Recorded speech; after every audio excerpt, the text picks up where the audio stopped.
Pertanyaan untuk calon gubernur nomor urut 2. Pertanyaan hanya akan kami bacakan satu kali dan tidak akan kami ulangi.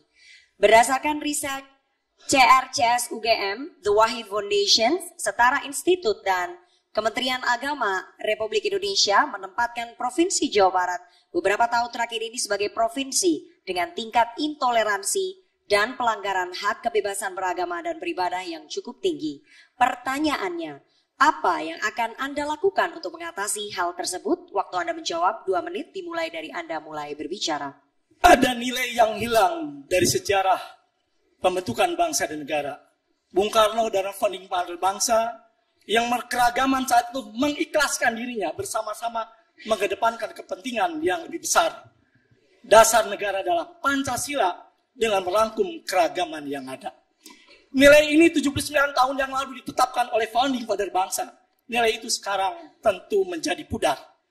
Maka tentu kalau jajaran jadi bupati kita melakukan konsep. Kalau Jeje dan Rona jadi gubernur, maka akan mendapatkan konsep pelita. Program edukasi lintas agama. Hadirin sekalian, konflik intoleransi sesungguhnya dipicu oleh kecurigaan masing-masing pihak. Konflik agama dipicu oleh sesuatu yang masing-masing curiga pada masing-masing agama. Kalau menempatkan kepercayaan, kalau menempatkan saling menghargai dan kehormatan, pasti toleransi itu tidak akan terjadi, hadirin sekalian. Hadirin sekalian, kalau FKUB sekarang ada di kabupaten, itu adalah yang bersifat elitis. Maka kalau JJ Ronald mendapat mandat, FKUB berada di tingkat yang paling bawah, terutama yang keragamannya begitu sangat majemuk. Itu yang akan kita lakukan, dan tentu bupati, gubernur, pemimpin tingkatannya hadir untuk memfasilitasi, mendorong itu. Karena itu adalah sesuatu yang penting, sesuatu yang sangat fundamental bagi kehidupan berbangsa dan bernegara. Terkait dengan masalah toleransi beragama, kita tentu akan mengajukan masalah kebijakan toleransi beragama, artinya memasukkan nilai-nilai toleransi di dalam semua kebijakan pemerintah, terutama yang berkaitan dengan pendidikan, ruang publik, dan pembangunan tempat-tempat rumah ibadah. Yang kedua, pendidikan toleransi di sekolah.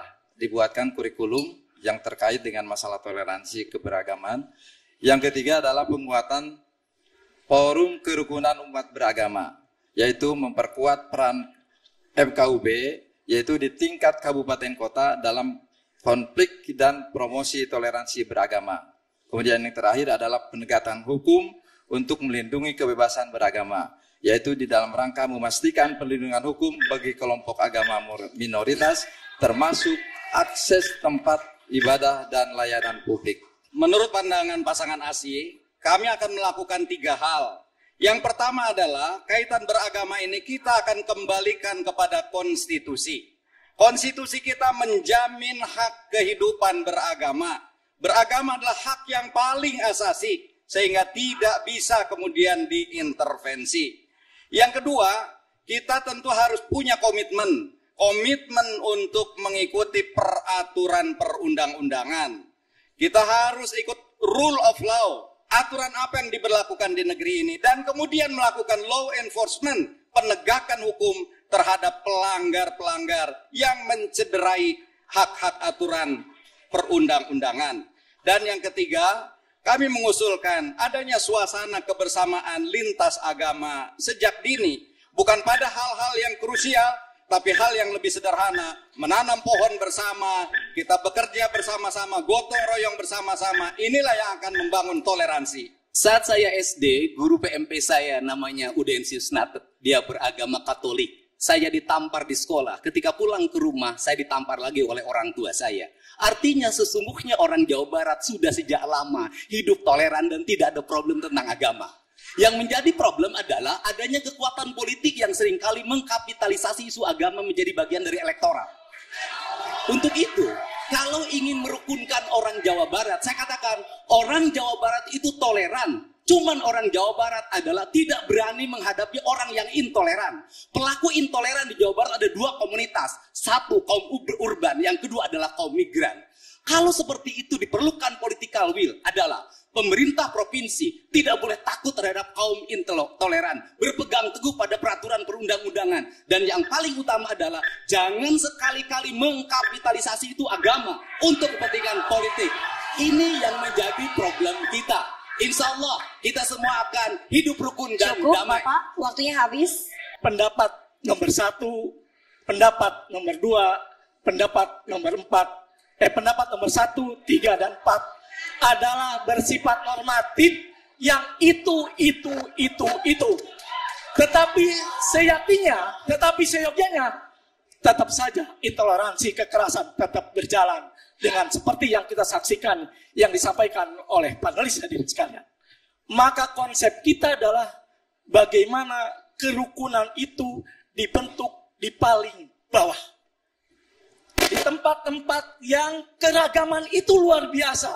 Mungkin sudah di tingkat RW, mungkin di tingkat desa, dan mungkin di tingkat kabupaten.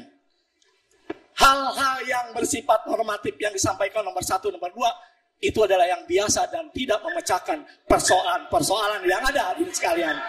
Oleh karena itu tentu kami mengusulkan, mari kita buat kebersamaan sampai di akar rumput hadirin sekalian.